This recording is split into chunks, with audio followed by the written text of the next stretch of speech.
Okay, can you start by telling me your name? My name is Simon Jones. I'm with Port Talbot Bulldogs Boxing Club. I've been here since we started. We've had a couple of homes over the years. And we're here now at our own gym, which we built 10 years coming in May. And what first got you involved in boxing? My brother. I've trained in that as a kid, but my love was football. Then a bad injury, finished, went into the military, and then I come out, my brother said he's opening a boxing gym. Could I give man for a couple of weeks to start it up, and 15 years later I'm still doing it. Never stopped. Never. And how big is the club? We average between 15 and 20 boxers, but through the week we probably got 40, 50 boxers, little ones coming through the door and training. We do 2 classes, and as they progress in the little class, they move up, and when we feel they're ready to go on to become boxers. What was your first memory of women or girls boxing in this gym? At one time we had a group of 8 or 9 young girls boxing, and all of them were boxing to a good level. Kept us busy. Sometimes it was an absolute pain because they can argue with the best of them, and especially they're 13, 14, they want to impress the boys, and I think we were the only club up with a sign that actually said no makeup in the gym, because they would put a makeup on to come to the gym, and we were using expensive head guards, and they were white head guards, and that's all they had was makeup on the inside. So there was a ban on makeup. But no, it was good when they first started coming in. A lot of negativity about women and children boxing, young girls, but they come in and they put as much work, if not more work, just to try and impress the coaches, to show that they deserve to be there. That's what it gave me, that belief in the girls can achieve just as much as the lads. Has there been a big change, do you think, with women and girls getting involved in boxing? Yeah, definitely. You get a lot of the old timers who still want to have young girls in the gym or women in the gym. They always get it's so negative, but I think it's such a positive. I think it's a positive for the young girls, and it's positive for the community, because everyone knows about the discipline and the hard work you have to become a boxer, and the young girls are role models to other girls in their school year, the older girls, the senior girls. You know, we've all seen how well the girls have done in the Olympics and Commonwealth Games, and it's just brilliant to see. You know, it's someone for them to look up to. See, you know, people put young girls, they shouldn't be in boxing, they shouldn't be playing rugby. Just let them play, let them enjoy themselves. You know, let them become the role model for the next generation. Yeah. You'll have more girls coming through the door. Yeah. So.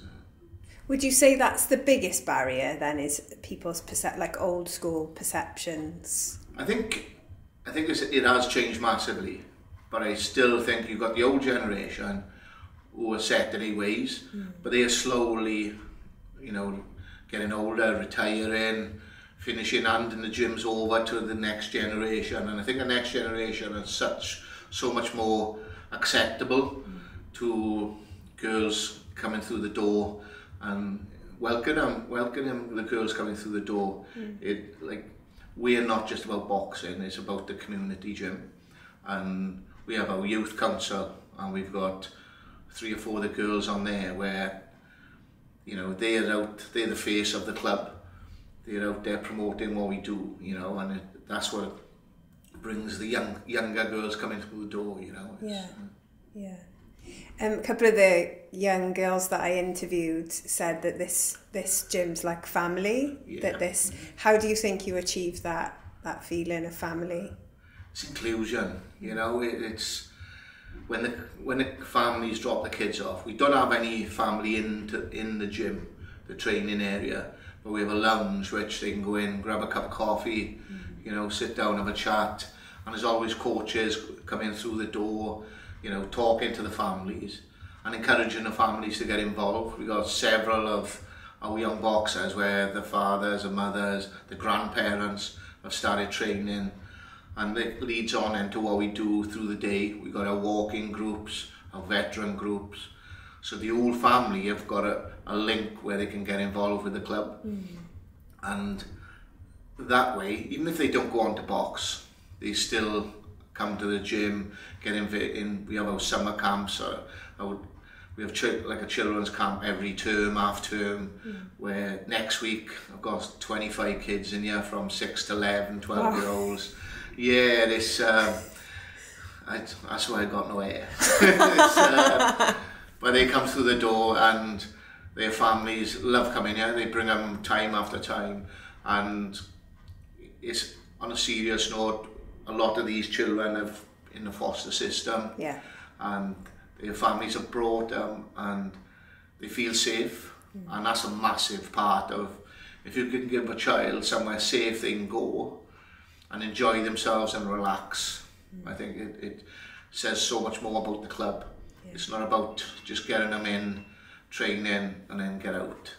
You know, it's more. You've got to create more, because there's so many boys clubs, youth clubs, sports clubs closed over the last 10, 20 years.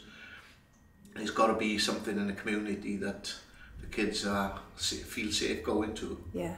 Your work never stops then? No. We're a massive team, you know. We've got our boxing side of it, and we've got our daytime side of it, where we work with all the schools. So it's taken us a long time. It's taken us 10 years for the schools to trust us, social workers, foster parents, you know, carers. It takes a while. You've got to build up that trust with families, and people then will promote the gym for you.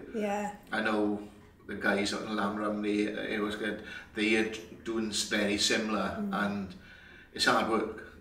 Don't get me wrong, you go home sometimes, it's 9 o'clock in the night, and you sit down and it's like you're wiped out, but it puts a smile on your face when you see them kids achieving so much. They're not all going to be boxers, it doesn't work like that.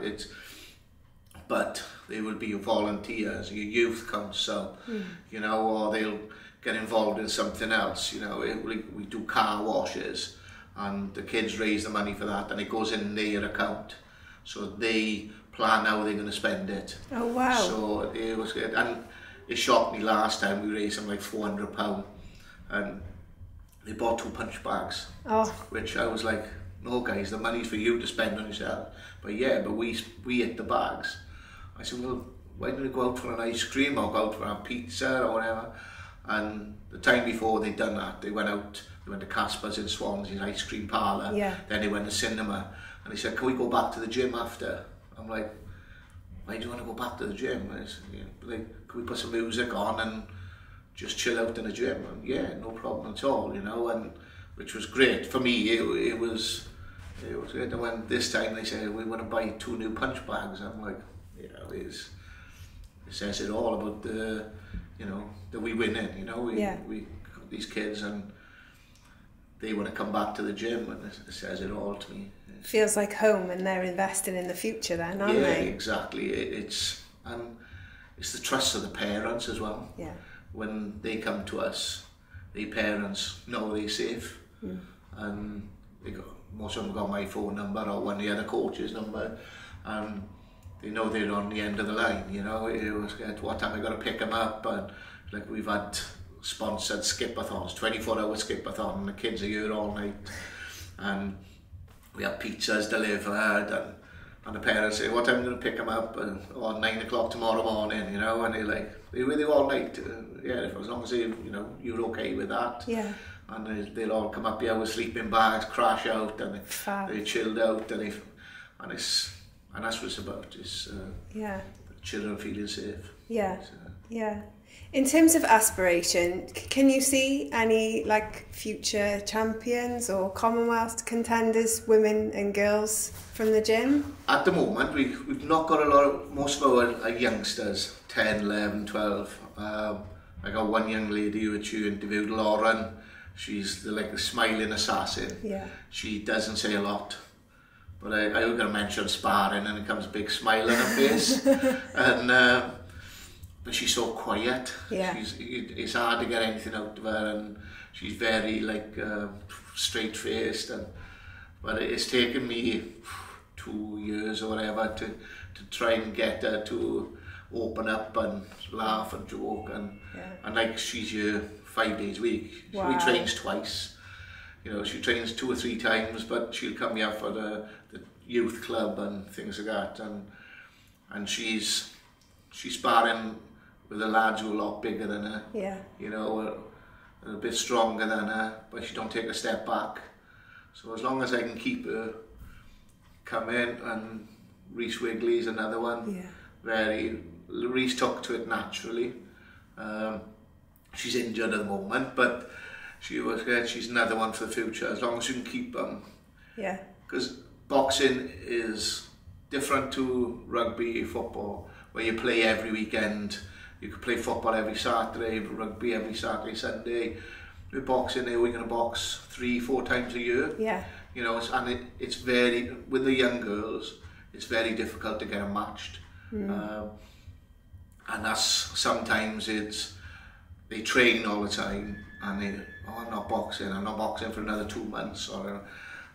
But what they got to realise, it might be about, you might get a phone call today for about the weekend. Yeah. And you've got to take it when they're that, you know, hard to match. Yeah. And that's the biggest part with the young girls, is keeping them consistent, keep them that interest going. Yeah. And that's hopefully where the youth club gets involved. You know, is that, you know, keeps them coming, keeps a smile on their face, because we do ask them to train hard. You know, we ask them to train 3 times a week for an hour and a half, 2 hours, and no other sport does it. Maybe gymnastics, maybe. Yeah.